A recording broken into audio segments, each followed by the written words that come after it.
The fire burns low, and something is breathing in the dark at the back of the cave. You cannot see it yet.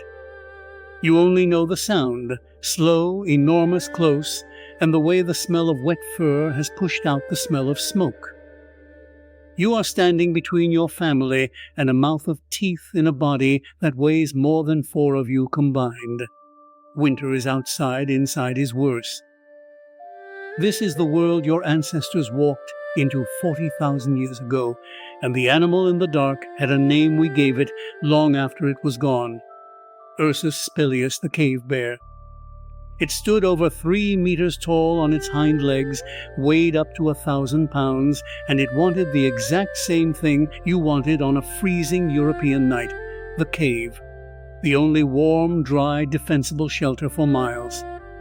You did not stumble into its territory by accident. You needed the cave to live. So did it, and there was only one. Think about what that actually means. Every good cave in Ice Age Europe was a contested address. A limestone hollow that stayed above freezing, kept the wind out, and had a narrow mouth you could defend was not scenery. It was survival infrastructure.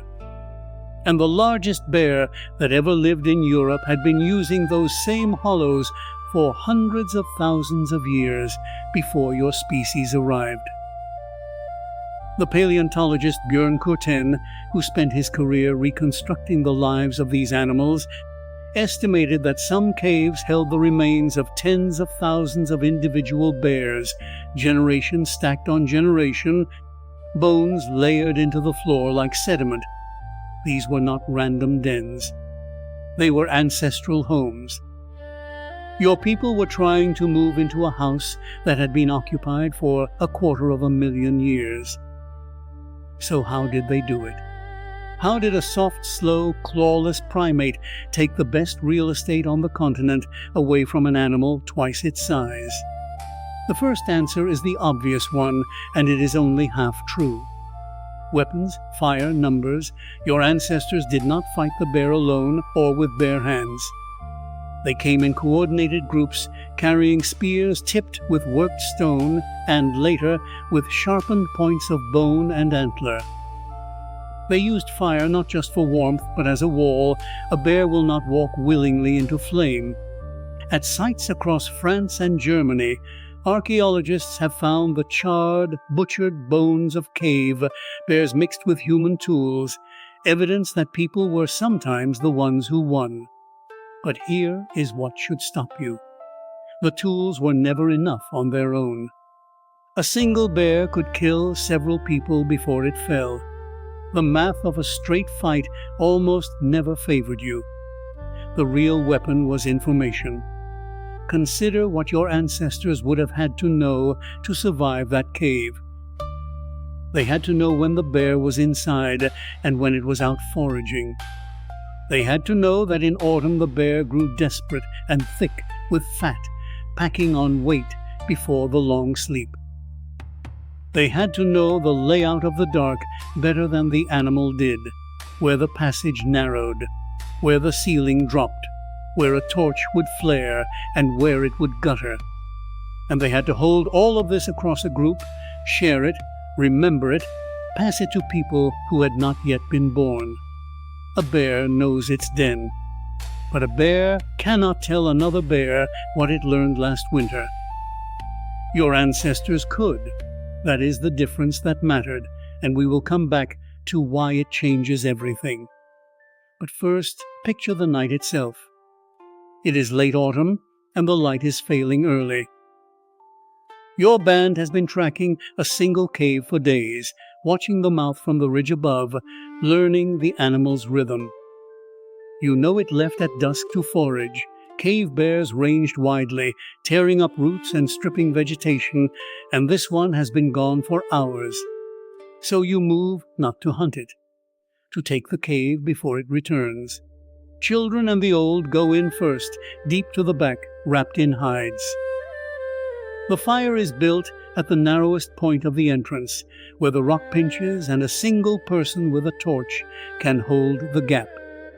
You work fast, because you know the animal is coming back to the only warm place it has ever slept, and it will not understand why the light is there. And then, in the black beyond the fire, you hear it. The breathing, the smell of wet fur pushing out the smoke. What happens next is not a battle. It is a standoff. And a standoff is something you can win with a mind when you could never win it with a body. Now, here is the part that overturns the whole story you have been telling yourself. You have been picturing a predator, a monster in the dark, all appetite and teeth, hunting your ancestors through the passages. But it almost certainly was not. In the last 2 decades, a researcher named Hervé Boschrens and his colleagues did something the spear and fire story could never do. They read the chemistry of the bones themselves. Every animal locks a record of its diet into its skeleton in the ratios of nitrogen and carbon isotopes, versions of the same element that differ only in weight. Meat eaters carry one signature. Plant eaters carry another. And when Boschrens tested cave bear bones from across Europe, the answer came back again and again. The cave bear was almost entirely a vegetarian. Roots, herbs, tubers, greens. This 1,000-pound giant, this thing, twice the size of the people who feared it, was built to eat plants. Sit with that. The animal in the dark was not trying to eat you. It was trying to sleep. And that reframes the entire conflict, because it means your ancestors' greatest threat was not being hunted. It was being homeless. The war for the cave was never predator against prey. It was tenant against tenant, 2 species fighting over the same scarce, life or death resource in a world of killing cold. And the cave bear had a body that could win any physical argument without meaning you any harm at all. Which raises a harder question. If it did not want to fight, why did so many die? Because winter does not negotiate. A vegetarian bear will still crush a human who stands between it and the den it must reach before the cold takes it. Desperation makes gentle things deadly. And your ancestors were just as trapped. Turn away from the cave and you freeze on the open steppe. 2 species with no violence in their intentions and no choice in their circumstances, funneled by the season into the same stone doorway. That is a colder kind of horror than any monster. Nobody in that cave was the villain. Everybody was just trying to make it to spring. So the survival strategy was never really about strength, and now you can see why. It was about timing and knowledge, knowing the animal's schedule, its hunger, its habits, its need to sleep, and about the one ability the bear utterly lacked. The bear could not plan for a winter it had not yet seen through the memory of another bear. It relied only on what its own body had learned. Your ancestors pooled the memory of the whole group and stretched it across generations. They turned 100 separate winters of hard-won knowledge into a single shared map. And a species that can inherit knowledge will always eventually out-survive a species that can only inherit instinct. There is a strange piece of evidence for how deep this ran. In Chauvet cave in southern France, discovered in 1994, its walls covered in some of the oldest paintings on Earth, there is a chamber where a single cave bear skull sits alone on a flat block of stone, fallen from the ceiling, surrounded by the bones of dozens more.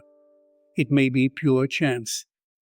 But many researchers who have studied the site cannot shake the sense that a human hand placed it there.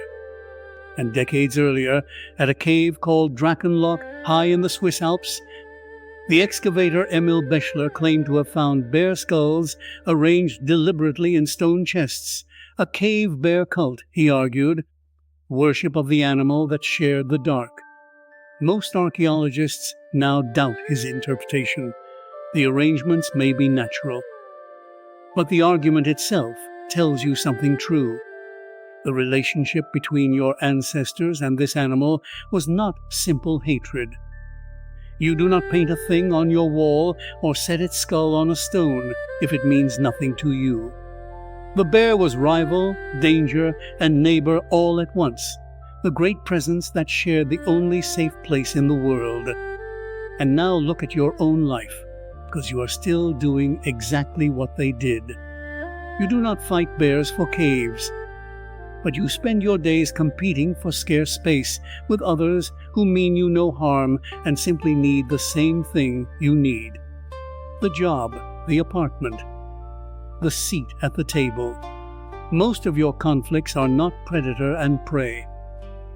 They are tenant and tenant, two people funneled by circumstance into the same doorway, both just trying to reach spring. And the way you win is the same way they won.